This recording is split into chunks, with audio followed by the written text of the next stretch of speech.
Azir is really good at shutting that comp down. So if you do that, I actually think they nearly first pick Lulu and run the Jinx Lulu comp that we've seen so much success with right now, because you run Jinx Lulu into GP Mord though?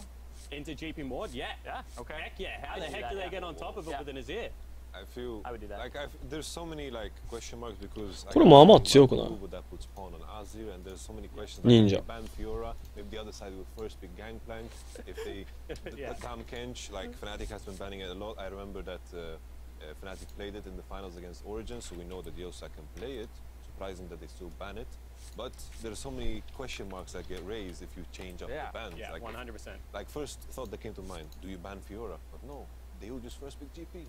It's so I think in my head that Tom Kench would be the most reasonable one to leave up, and you take, because you're happy to eat up your vein as soon as Mord goes on him, keep whatever carry is the Mord is looking to go for safe. That to me seems the most reasonable.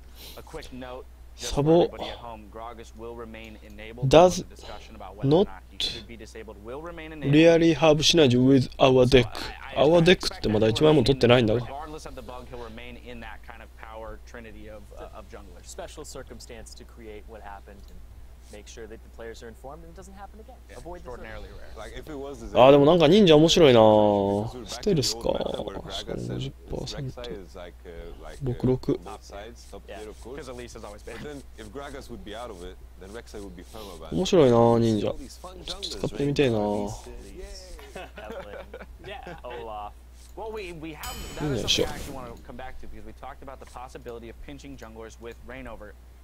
Because there are so many champions that are being or seem to be priority bans as of right now, he is getting a lot of leeway in the junglers he's allowed to play. But EDG on blue side, we always talk about blue side having more leniency with their bans. Is this not another approach they can take? I actually think this was like a really cool game for Reignover as an individual player, because he got to show that his Gragas isn't like horrible, and now all of a sudden that strategy becomes harder to execute on, because like in a 1v1 jungle matchup, right, Clearlove is very, very well known for being able to take the Rek'Sai Gragas matchup on both ends of it and out teamfight the other jungler. That is like what he made a name for. So, and we saw it at MSI a lot. He was a very good team fighting jungler, but he also has a Lee Sin. You disagree? I love how you said he showed this Gragas wasn't horrible. He's got to do nothing that game. 0-0. He didn't show that it was good. Just right, because if he was good, he'd be 10-0. Come on. It's like Fnatic's But he controlled Vision well and he didn't get invaded. Like that's really all you need to do at the start of the game. It's like surviving is doing something good for Fnatic's side. If they survive with this team composition, they're doing good. Yeah. Should be applauded for that. You know? I want to say, yeah, that is a team comp thing. I'm not making the generalization that that is how every Gragas game should be played, but in what should be an accelerated game for EDG, Gragas being able to keep up wards, keep the lane safe, and not give up the mid lane turret is 100% doing Gragas' job in that game. Yeah, I think so much of this game is going to be dictated in that first 10 seconds of pick ban where we see the bans, which is that 左か右でちょっと迷うな。 again and say you can have your pick of the GP Mord, and that'll shape the entirety of the pick ban phase. Let's pretend that those are both banned out this time as opposed to left open, and we see what is considered more of a traditional pick ban as of yet in the meta for this tournament. Then we're フェンクリーパーなんか久々に見た。 Depends on what isn't banned out of Lulu, Kalista, Tom Kench. Because if Lulu's left up, you snatch that up for EDG and you run it with a centric comp around Deft.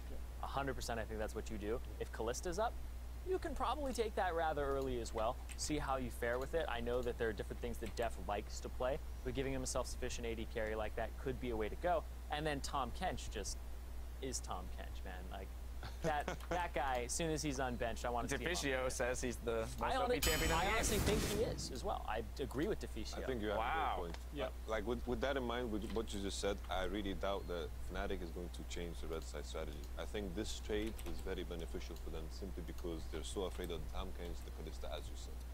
I also think that this matchup, because we've seen two very different games, is coming down a lot to coaching and how much Aaron and Daylor have prepared, because Aaron is like, once again, the MSI strategy game 5, but Daylor is also a fantastic coach, and his pick ban phase so far has been like incredibly sound. So I want to know if they change it up. I also want to know whether Pawn is willing to pick Viger into these control majors, because if he is and they are able to run the Viger Jinx, like I know that it was exposed, but I think that is once again another curveball that you can throw at this team. How do you deal with Siege? You've like done with the poke, and now we've run this all melee. Now we'll go to Siege and just continue to throw game plans out there. I definitely agree. これ真ん中かな。 Kench right up here, and then Veigar's like right under him, just barely under him in terms of best champions in the game at the moment. But yeah, one of the reasons we are having so much time here on the Dust before the game is because we're giving the coaches that prep time, and they're definitely using it right now. Because we haven't gone into game, right? They're it's not just because we want to talk. Like, we promise. They are strategizing right now, thinking about it, because it is a huge conundrum here. You're sitting here thinking, do we leave it the same? What if they switch it up on us? And both teams are doing that, right? You're not having an agreement of what's happening over again. Because if you think, because nobody got a big feel for if the other person was really confident in their comp, or if they're going to change it up. So it's a huge mind game. It was a really tentative game in general. I want to return to something that we brought up at the beginning of the day, which was that Fnatic is a relatively top lane focused team. We usually see a lot of resources pumped into Huni and his lane EDG, generally favoring more of the bottom side of the map. But if we recall game one, the numerous dives over onto Huni and the inability, and we see him on the screen now, for Reignover to get up there and help him until about 17 minutes into the game when they made the realization that they could. That matchup specifically here when he was playing GP as well against the Fiora, getting pushed in consistently, all of a sudden this top lane matchup seems more tilted in EGZ's favor. Well, one thing I want to point out, and we spoke about it a lot, in our opinion, Fiora is like S-tier top lane right now. Yeah. And kind of like Elise, if you bring any other jungler to Fiora's lane and you get the 2v2, that is a one skirmish just because of Fiora's skirmishing potential. She gets to choose, unlike a lot of champions, every 3 seconds whether she wants to go in or out. Like, I just cannot stress how important that is to the decision-making process. And to Reignover, of his credit, he was there every single time they wanted to start the gank in game one. It was just like that half a second, kind of like yesterday, that half a second too late, and the Fiora just wins out in the 1v1 matchup. 4 minutes to champion select, just want to throw that in there. That's the ETA as of right now, back into the matter. It's also like the fact that I feel like Krillov and Koro are actually working together. Like with Amazing J, there was very low amount of teamwork. Krillov, it felt almost in the way like, oh shit, I cannot gank top, I just gank bottom, level 2 gank, do some crazy stuff. It feels like in the early game they had a plan, there was cohesion, and they worked together. Yeah, and just looking at the statistics that they had, everybody on EEG's team had 77% or higher in kill participation, except for Amazing J, who had 50%. So they were basically leaving Amazing J out to dry. And if you look at it on the flip side, everybody on the side of Fnatic has less than 70%, so they're very skirmish focused, but we're seeing more team fight out of them. Yeah, one thing I do want to point out is that Amazing J is a split pusher and Koro is the captain. So when you have the shot caller and captain in jungle and top lane, and like it's such an important map, you can nearly guarantee that he's going to be like, you need to help me against Huni, because Huni's still a class act, and like one bad performance isn't going to keep the guy down. And you even saw that one bad 10 minutes of the game didn't keep him down for the next 20 minutes of the game even. But yeah, once again, that's just credit to being able to swap things up on the fly, going from a split pushing top laner to a top laner that needs help, and being able to pivot on that.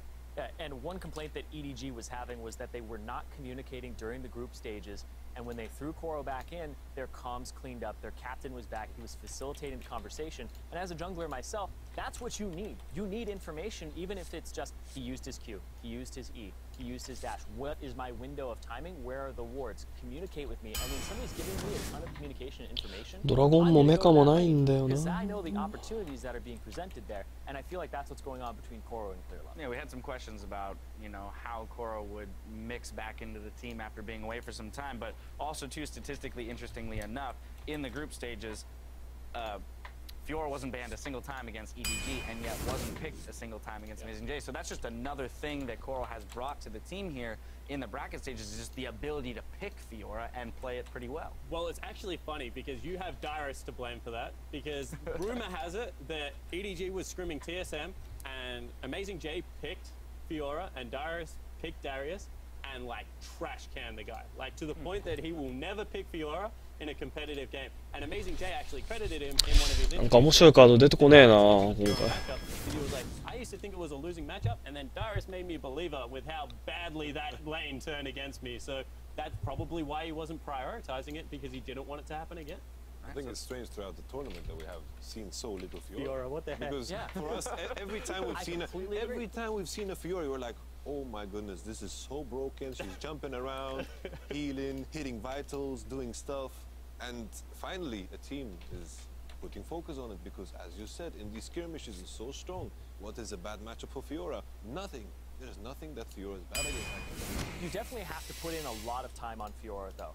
her mechanics are very similar to Riven's in terms of auto canceling, using your Hydra at the right time, and having those windows. Because you can do things like Q, input buffer, and auto attack, get your E auto attack, reset Ravenous Hydra, and then another E. There's all these different things, and then using riposte at the right time, and just having that reaction time as well as prediction and seeing what's coming out. So you have to put in the I also feel there was a tiny bit of confusion about build path on Fiora, because I saw an awful lot of Hydra Essence Reaver Fioras like rushing, and I was like, I don't know what the heck is going on here. Whereas it's like, from what I've known, the Koreans definitely have been going Hydra into Black Cleaver into defensive MR items to be able to boost that healing, and that seems to be much more successful even against armor opponents. Yeah, you need CDR for those breakpoints on your Q so you can continually use it to reposition on people for vital hits. It's like we're saying that Fiora is a hard champion to master, but we have pro players playing at the World Championship.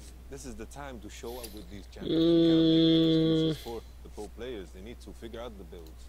Well, and this is where we're seeing it become a benefit to the people that have picked it up. So this, only serves your point, which is that the people who have managed to pick her up, we're seeing the power of it, because every time we watch it, we go, what the heck is happening? This champion is so strong. And as soon as Myron ran over that 4v5 in the SKT game, I was just like, what the heck is this champion? And like, it's so great, because if you run it with Gragas Fiora, it's pretty much a Janna in the team fight without having to give up like the fact that you have to run a disengaged support. All of a sudden you can run Alistar or Braum with it, great engage from your support, and still have that disengaged heal in the team fight. Now the final set of players that we've talked about briefly, but not very much actually in this matchup, Mako versus Yellowstar.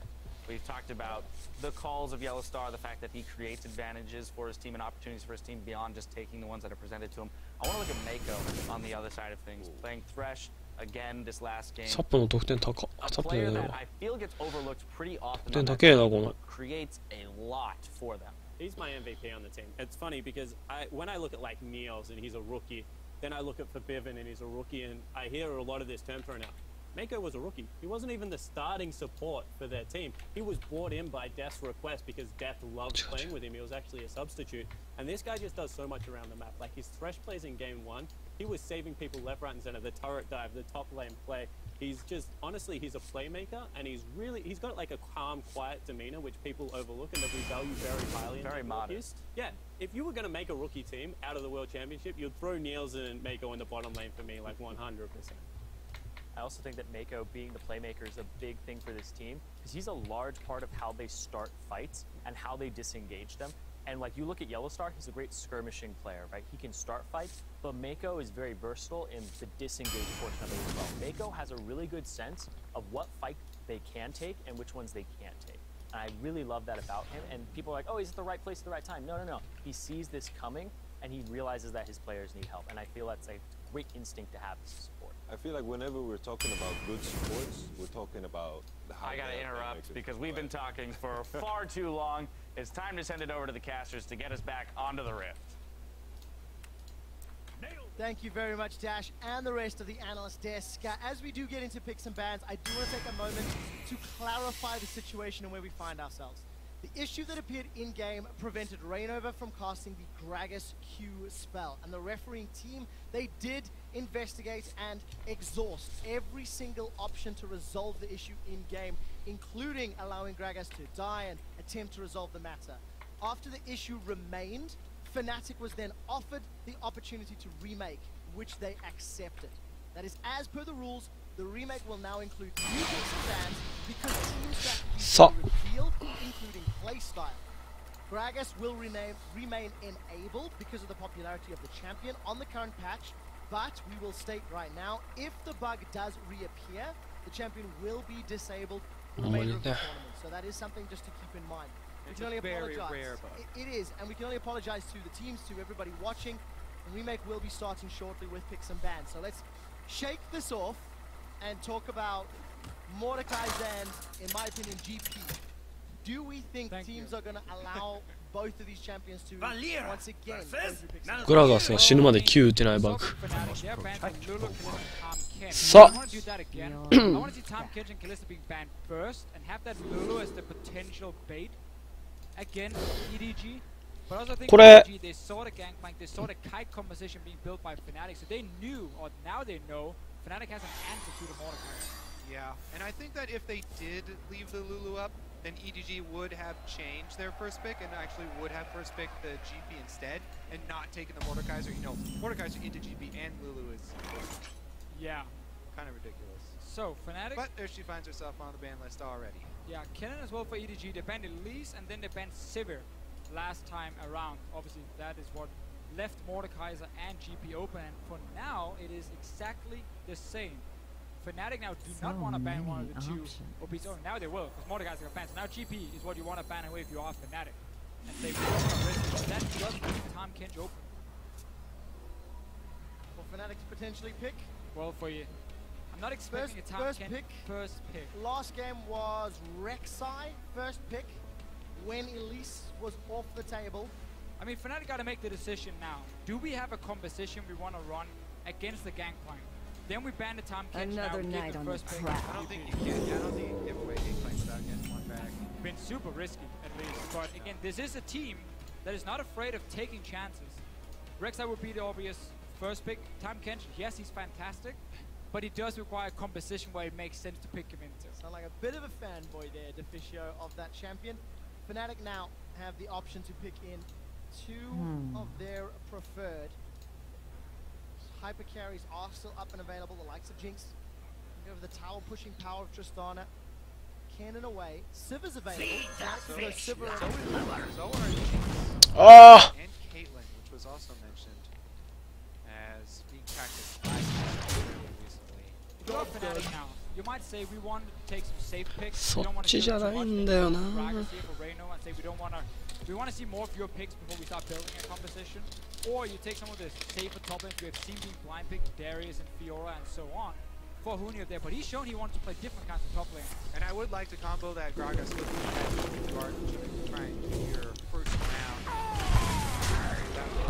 Much away. There is the Kenshi. All right, we got the Kench into Flame Chompers combo. You get your Tahm I'm Kench. so happy. The only problem is it's like 3 weeks too late. And if I go on one of my Kobe rants on Tahm Kench, so people just The thing get is, annoyed. I stole your notes anyway, and I already said everything you had prepared. But everybody wants to hear the Kobe rant, so we'll see how practiced Yellow Star is on this champion, because we've seen him. He played it before it was cool. But it wasn't before it was fun. But it wasn't good. Okay, It that's really fair. was not good. But they lost that game. He now has いいスポーツ 4 やったな、 more 今 weeks, 5の。 weeks to practice even more. I think Jinx Tahm Kench is one of the best combos you can pick, because it gives Jinx that extra mobility in the late game that she needs to survive these team fights, and also in the laning phase, it's very hard to all in on a Jinx when Tahm Kench is late. It basically just makes every lane of the farm lane, because he stops that all in from happening. There's the I was looking at the Caitlyn already for the other side here. Picked up by Def. Like we said, he's been practicing it fairly recently. We'll see if they actually end up in that 2 versus 2, because Caitlyn can try and bully them off. Jinx can switch to Rockets though and actually trade. So it definitely will be determined by the support pick. Well, what we have seen so far, they picked an all-in comp. Like, oh, we're gonna play like an anti-Kalista lane, and we're gonna try and all in the AD carry. Tahm Kench eats him, says no, that's not gonna happen. Caitlyn, on the other hand, is a lane where you're gonna push and push and push all the time. I think that's way better against Tahm Kench, because he doesn't offer any sustain for his AD carry outside of Relic Shield. So poke them down, poke them, don't all in. That's what Caitlyn offers. And we're gonna see the ribbon. またバグったらどうすんの Fambivin will secure Gragas once more for Reyno. Interesting with the top lane carry here into the Fiora. This is going to be such an interesting skill match between Riven and Fiora. Once again, though, I think there may be a lane swap brewing. I think it's a good chance to see Morgana as well, and us instantly just locked in here. This is what we were also talking about. When you have Caitlyn going for that siege, you want to combo it with something in the mid-game that really supplements the siege. They go, we've already seen times by specifically the North American. I'm waiting for no one. Dancing Mist. Solo queue, and EDG will try group up early, knock down the outer turrets, but also while they're knocking down the outer turrets, fish for that binding, fish for that cage to try and get that pick. And yes, Tahm Kench can keep somebody out of the binding, but the cage blocks off a huge zone. Still, Tahm Kench, to me, is a very good Veigar counter, due to the fact he can remove that one-shot potential. Probably best. However, EDG are not looking necessarily to one-shot someone, they're looking to zone you off your tower and take your tower. It's about the area And that you can You control. cannot have the tower. That doesn't work. That doesn't work. Have you tried? That was in your notes, Kobe. So I trust you. Well, Featherman's got a couple seconds left to lock in his counter. He's had great performances on LeBlanc, and we'll see whether or not he can get some early pressure against Vigar. Here's the one thing. Well, I'm a huge Tom Kench fan. He is not the all-in-one tank. He is not a hard engage tank. So it's actually fairly risky for you to try and engage with Tom Kench and use the Abyssal Voyage. It's much better at cutting people off and sort of corralling people into a direction to control with the rest of your team. This is very mixed composition for Fnatic. Yeah. You got the Riven split push coming in. You want to assassinate someone with LeBlanc, and you want to so it's a bit of everything for them. The problem is if also if they want a 1-3-1, Jinx wave play in the mid lane. Again, she needs to be get in there with the rocket. For the king! Really far away from Yeah. The thing 今は何勝目なのですかい It's a bit of everything except これまだ1 You can have 戦目 Flash with Riven or some crazy Gragas ultimate because if Tom Kench Abyssal Voyage into the back line, he gets stunned なるほど、ダイバー。 whoever he brings. And he wants to be back. Exactly. If you put up the cage, you can stun them both. He can't save anyone if he's stunned as well. He has to get his own Merc Treads, he has to get some sort of QSS or 鳥土地見ながらですか something. うん Luckily on the side of Fnatic, they have shown a penchant for engaging at the right time in the right place, and they'll need to keep that up. Guys, this is the ベーガーか。いや、ベーガーね、ベーガー見てて面白いからいいな。 with that Vigar mid or hashtag FNC win. The Yellow Star will get his hands on the Tom Kench. Vision and flanking going to be so important for Fnatic. They've done it in the past when he has played Riven. They've shown they have an ability to get him to TV into the jungle and hop over walls. They need to do that again. アグレッシブだな The game is so key in this matchup. When you have a siege composition, if they do well in the laning phase and get to rotate the AD carry into mid and start this siege on your tower, there's often very few answers flank happening. If that fails, you fall so far behind. But the same can be said for EDG here with their comp. If they start losing games to Riven and LeBlanc, here we go. Jinx can take a turret very quickly, so Fnatic Blood and Armory up. Portals online. face checking here. This is Here risky for what we they've been go. seen coming in. Fnatic did a similar thing to the game, which would adapted. They're gonna get Riven and Yellowstone. Oh, it's got to pay off. Tremor Sense is showing two members of Fnatic nearby. EDG very patient. They sort of ping on two guys with the Rek'Sai, so they know it's not 5 members running from Fnatic, but EDG is still A brush with death there. not gonna pull the trigger. And they escape. Fnatic get Maybe they deep I don't wards know. down. They know the wards are in place, so EDG, I would shout out to my boyfriend. are they gonna look for the lane swap? Or will they use the warding information to dance around? Okay, so basically, often the same ward placement you see when these invades happen. 3 of them down to block every entrance towards the didn't spot them. Sneak up there, but so it's gonna be a 2v2. Time waits for no When he one. gets his one-on-one down the bottom lane as well, we have a insane snowballing matchup between Fiora and a Riven. Well, the first gank can basically decide the entire early to mid game between these two guys. Meanwhile, look at this huge advantage here. Tom Kench absolutely annihilates Crush. Here we go. And there's going to be a cancel. Likes to start shoving the wave, though. Try to get there as soon as possible. Auto-attacking the wave. You charge up your headshot. 傭兵の出てきた。 Your headshot is charged up for your rash trade. Mako lands the first landing. We're gonna see that a lot, I feel. Yes. Def and Mako are more looking just to poke with the double range against them than all inning. What you normally could do with Caitlyn Morgana is you land the binding. ケイトとか follow なんか up with the 珍 trap しい and someone is stuck for such a long time. Another small thing, notice here Rainover, he started on the top side of the map, so he's gonna path down towards the bottom side. That's gonna apply pressure on Koro if he's gonna push his lane. Yep, it's all about that medium up top. When you あいや especially with Morgana at your back, you can be extremely aggressive, just like Huni. Really bad trade by Koro right here. He walks in stun range of Huni, then uses his block basically for nothing. It's an instant ability obviously for Huni with the stun. You have to be super quick on a few. Exactly. close to impossible for him to pull off here, and he really failed it big time. Koro's back, picked up some wards, and a pot. He's now under CS from Huni, but the wave is pushing towards Koro, so he's going to be needing to overextend. Here we go. Opposite end of the Yeah, even though that trade evens up. どうしようかなこれ。 Such an experience advantage here, working with it. He will also probably be able to go up and clear out that pink ward that Oro placed. So that would be value added. Ward here on the Wraith camp as well. Clearly over on Reignover's side, and that will be the next camp that Reignover goes to. So EDG will have information. For Najata. Well, we get a good start for moving the bottom. ベーガーの方がファームしてるな。 How you keep pushing it in if you are the capable trading. If you want to keep back to the office. And it's harder to 変えていった。 Well played. It's funny because a lot of these champs for EDGs, they have been spamming them. た。 Morgana was able to Don't worry, loves. The cavalry strike. Here we I can see. Red is a little bit confused. Small miss, small miss.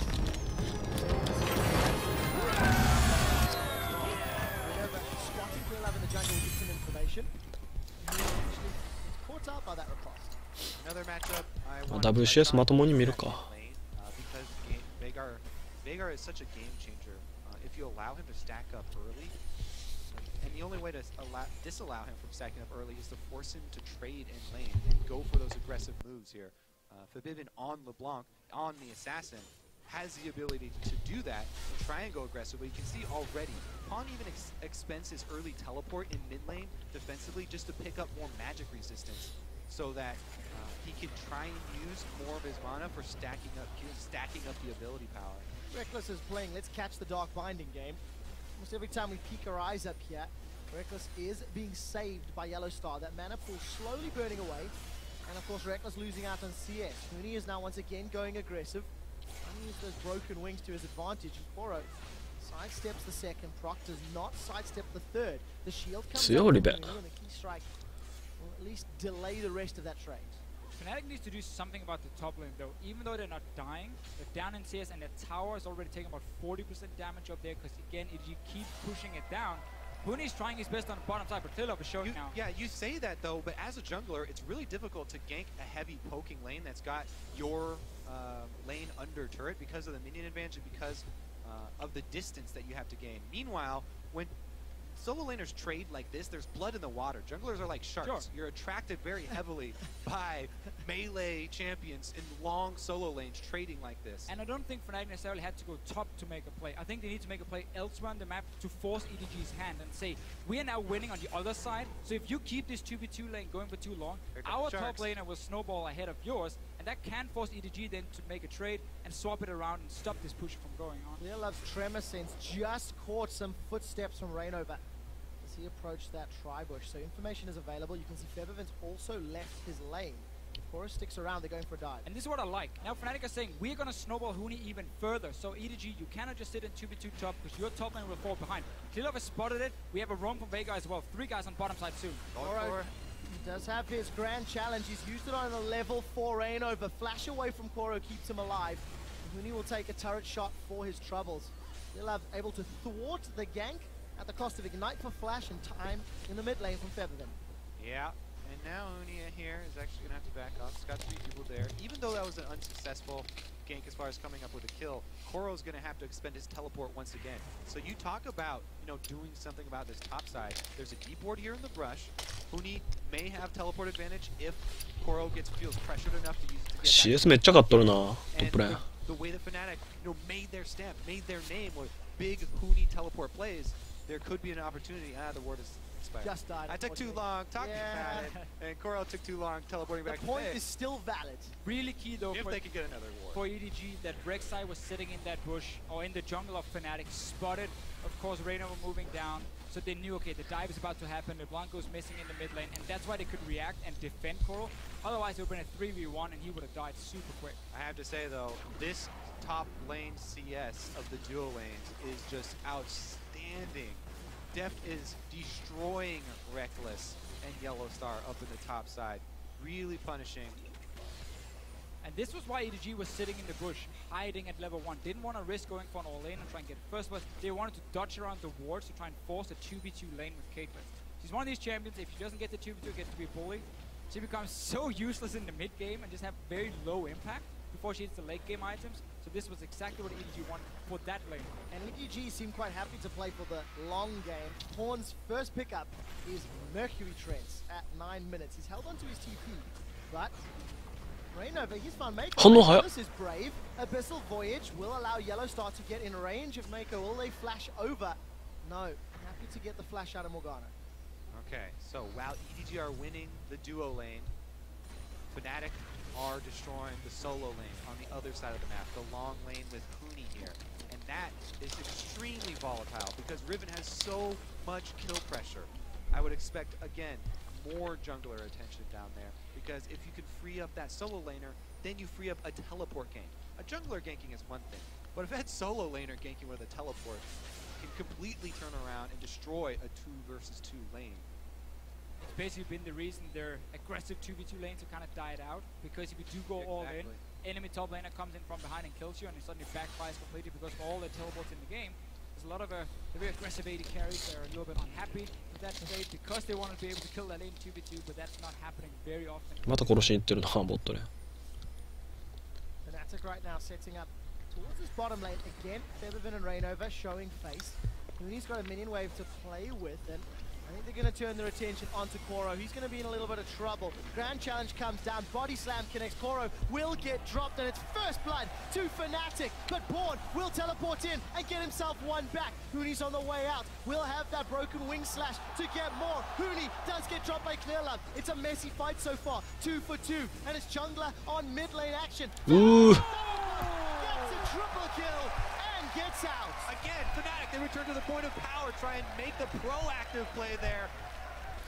And again, Huni's teleports up. Look, a deep ward in the side crush. Huni revives in 10 seconds. He could teleport right up there and try and turn that around. There's no flash on Morgana because they caught her out in the jungle. And again, this is exactly what Fnatic wants to do when you have a losing lane one side of the map. You gotta make plays on the other side. You can't gank the one. They go for Koro. 3 guys moving down. EDG once again, they read the situation, but they're reacting a lot later because they didn't see Fnatic as early as they did before with the first dive. Featherman plays one really well. He knows he can take down Clearlove in the end, so stays very close and almost baits him to just stay and fight him. Man, solo laner for a jungler, that's not fair. Managed to make it work. Featherman completes his sorcerer shoes and Morellonomicon. 30 CS advantage for Huni and a level advantage. But no teleport top just yet. 3キルか。As well by the Vivian. On red. One of the great things about Tahm Kench as well. My first experience with them was meeting one in solo queue and double counter jungling the enemy. Tahm Kench can devour something while activating his Q. Oh, here we go for another move. Maybe just a farm and defend tower. Do they have a Huni teleport? There's so many wards for Huni to teleport on. And he shoved him in. Looks like they're going to dive first. Seems to me like Huni doesn't want to waste time. They're going to dive bottom again first. He's going for Koro. He's in trouble. The chain. Wow. Okay, now he's free to go up top. Okay, 3 times now. When is he going top, Kobe? I don't know. My stories have all fallen flat today. I'm not good. To be fair, if you are Huni and Fnatic, do you want to go and try and save a losing lane already? Yeah, or do you want to just keep killing Look at that, your lane opponent? They're going to get dove right now. Well, they can just back away, give up this tower. Obviously, EDG is looking to swap Def now down to the bottom side and push another one. But that's where Fnatic are looking out to create picks with the Rivet, with the LeBlanc. We see how much they're roaming between the lanes. And every time EDG is stuck pushing a wave with both Morgana and Caitlyn, someone else on the map is dying. So far, it's been Coral. Little misstep from Pawn as he misses 2 of the 4. So in the end, the real difference there is just the kills that Fnatic are picking up here, because they were able to get that turret on top for EDG. It's just that, Huni's actually going to get the one down bottom and continue to push here. They also have such deep wards in the red side jungle to support Huni's split push. That could be key, Kobe, because Huni, once he goes top side now, can TP down, because we know Deft is going to push this wave. He's already pinged the tower. You say it, it's going to happen. I say it this time. So many wards always has to be right. Febiven's looking to clear this pink ward out, and Clearlove is just like, peace, nope, do not want none of that. When he grabs a Scuttle Crab, a little bit of vision, and Reckless and Yellow Star uncontested. This is a free tower, in fact, as EDG have sent their resources down bottom. Not exactly what EDG were looking for here. They wanted to have Koro on his top side already, but obviously him alone wouldn't have done a whole lot. Yeah, it's another trade they're just opting for. Bottom side should be taken at the same time as well here for EDG. But when you play that Caitlyn, you are supposed to get the tower advantage by you being able to push faster than the, or push in the enemy AD carry and slowly take down the tower. Obviously, Jinx will take down the tower super quick once she gets to it. Yeah, but they're not done pushing. EDG continue to pressure the inner turret. There are recalls from Fnatic. Yellowstar can ult it down, remember. And Huni's got teleport with a lot of wards to jump in. But they're opting not to pull that trigger yet. The range on Abyssal is still relatively low, and I think Yellowstar's peeling towards the middle top quadrant, so no more pressure on the bottom offlane. EDG did get the 2 side lane turrets down. That's what you want to do with these siege comps here, especially when you play the Veigar.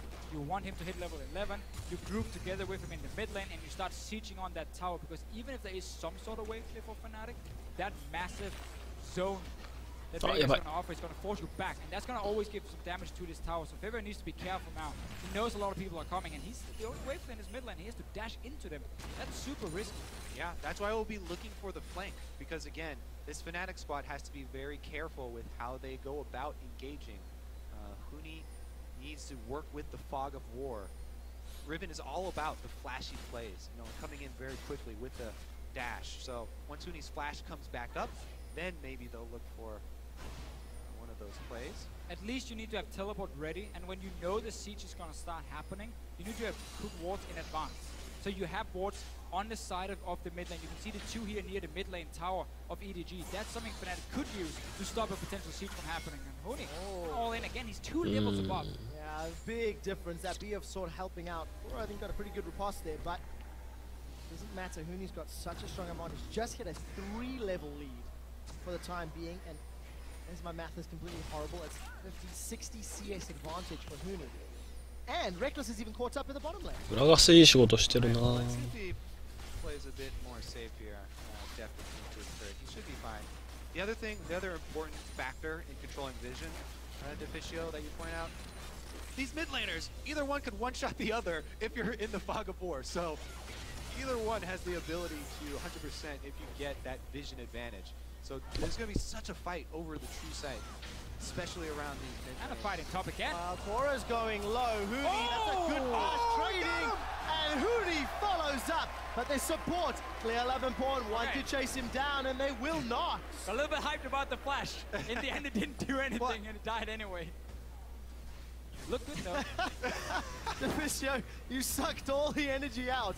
Yellowstar and Febiven get caught by the event horizon, and Pawn gets knocked into the waiting hands. The super mega death rocket signs his death. 裏がいい仕事してるな。 EDG are on the retreat. They've lost 2. They're mid tower, and Fnatic are sieging the inner turret. It's not over yet. Teleport's coming in. Koro wants to play. The exhaust onto Febiven will keep his damage down and keep Deft alive and keep their tower alive for Boots. So what's been happening in this mid lane here for Fnatic is that Febiven had full control of the lane. He keeps pushing it down, making it very easy for Fnatic to keep deep vision in the jungle and set up a dive like this and prevent EDG from ever grouping. Honestly, what's happening is Huni wrecking Koro. That's also happening. That's also happening. But look at the dive they can set up because they have all the control of this jungle onto beautiful setup, honestly, from Rainover. Yeah. What do you do as a Veigar right here? Either you flash instantly, but it's a flash body slam happening. It's so hard to react to. Fine. Yeah. Exhausted, and I don't think that primordial burst hit anybody either. So Make it a Fnatic, body slam flash. 3,000 gold in the lead. They've got all outer turrets down. Dragon's going to be up in 30 seconds. And look at that ring of deep vision behind the Dragon. Yeah, again, that's the problem now for EDG. They know these wards are going to be there because they've been pushed down in this mid lane for such a long time. Huni can now TP in behind them if Fnatic wants to fight for this one. He's TPing in now. And he's TPing north. Finally! EDG are trying to retreat. Huni wants to cut them off. Gotta be careful. He's not very tanky. He does not want to be here. Grand Challenge is onto Huni, and Deft actually gets knocked towards him. Huni's going to use those broken wings to get away, and he gets eaten. Yellow Star LB 劇場が始まってしまう。 Before Huni gets dropped by Koro. Rainover's trying to get out, but he's trapped in the baby cage, and Pawn sends him back to base.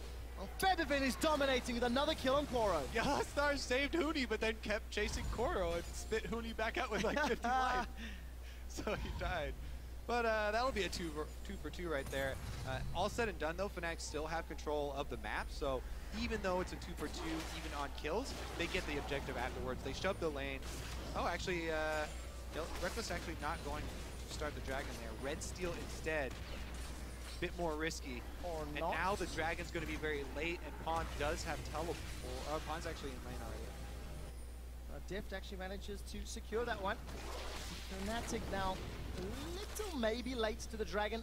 Ultimate's not available for everybody, but EDG are not in range to contest. There's double ping walls for Fnatic, so it's hard for EDG to walk in and face check a fairly fed LeBlanc at this point.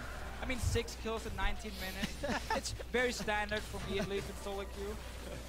What we do see from Fnatic Fnatic special. Oh, stay hungry, stay humble, my friend. Yellow Star is going to prevent the ace in the hole by just devouring Febivin. Why block it when you can eat it? And Deft will knock over the tower using that range of Caitlyn. Yeah, and this time around, no TP for Fnatic to stop the siege, but this is how you play against these siege compositions when you know it's going to happen. You need those wards beforehand, like Fnatic here. Huni goes in a little bit early, and because there's no hard engage for Fnatic, it's very difficult for him, and he just gets saved at Let's watch what actually. He spits him back out with a 50 HP. Yellow's not there. Thanks for the save. They didn't even have time to shield. Shame. Whoa, LeBlanc killed Caitlyn. Talking about Febivin, he's got 7 now. So, ouch. Deft 0. Now it's bad. Tell us, Deficio, what exactly happened there. Give us the QW. I think there was some QW, maybe some dead. R in there. Wow, Rainover's gonna find clear love. Defensive flash. Huni actually popped that ultimate. Didn't manage to follow through because Maiko found the Dark Binding. And Fnatic are now just playing really free and loose. They've got the freedom, they're far enough ahead, and there's not a lot of resistance that can come up yet.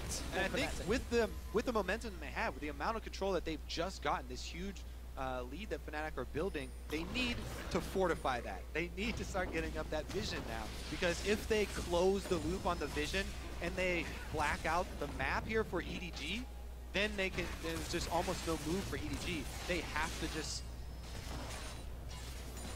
and he burns to death. They have to just group up. EDG, this is a team that has to group up and try and use the poking, try and use the bindings and cage to land. And it's supposed to be fairly safe to get the outer turrets down. You know, you can have pink wards in the river yourself, so trying to avoid some of these deep wards that can flank you. Going for the tier 2 turrets becomes even harder now for EDG because they don't have the map control, because they are pretty far behind in gold. So they might rely more on Fnatic, misplaying a pick here, like Febivin goes too aggressive and dives on the tower and dies, and then EDG starts moving up towards the tier 2 towers. Well, it's about 1 minute and 10 seconds before Huni's teleport is available. And the deep wards will need to be reset. アビサルぐらいでベーガーのウルトのダメージ防げるのかな。普通に今でもフルコン食らったら多分死ぬよな、これ。All I have to do is keep EDG bottled up for long enough. They already have dragons stacking. They have 2 dragons already. Control the neutral objectives, and you continue to draw EDG out. Continue to make these picks. Continue to get the LeBlanc. あ、グラガスもできてんのか、エイジス。Huni isolated with Koro. 4-level difference between Koro and Huni right now, and nearly 100 CS. I believe that's called the Flame Horizon, if memory serves. Yes. ぐちゃぐちゃやん、Now, one of the things CS。 amazing J deploy guy was criticized for a lot was dying like this against the enemy top laners. But funny enough, it's the same kind of setup, where the other team is sending 2, 3, 4 guys to dive him and kill him and shut him down because top lane gets out of control very, very easily. You see here, EDG tried to defend Koro, but they were always a step behind, and therefore it's the same result. Top laner falls super far behind. Yeah, I mean, it's kind of a which one came first, because he is also the reason Fnatic are sending people to dive him is because he's losing trades to Huni in lane, and Huni's pushing him under turret and prepping him to get destroyed. What Fnatic also wants to do now, though, is prepping that Baron. Because as a poke comp, if you have to face check in towards Baron, you really hate it. Yellowstar, he's eating Zillow. He is, but his Grey Health is being burned through. The barrel pulls Maiko backwards and a big AoE. Maiko's been tagged, and a quiet taste will not even be needed. Get excited with Reckless, and Feathervin cleans up. GG ですわこれ。 3 and in a turret, and they can even go for Baron. Fnatic just stayed around the Baron, then walked into the jungle, and EDG is trying to get control back. But when there's so many things that can just kill you so easily, and so much mobility on the side of Fnatic with Riven, LeBlanc, and even the top Kentra can just walk in and eat you and spit you back. It is so difficult to regain that control. You were a siege comp. You were supposed to get a big tower advantage, and you got nothing. All right, we'll take another look at it. You catch the Kench. He's got 2 health bars here. So Grey Health goes up, and teleports from down.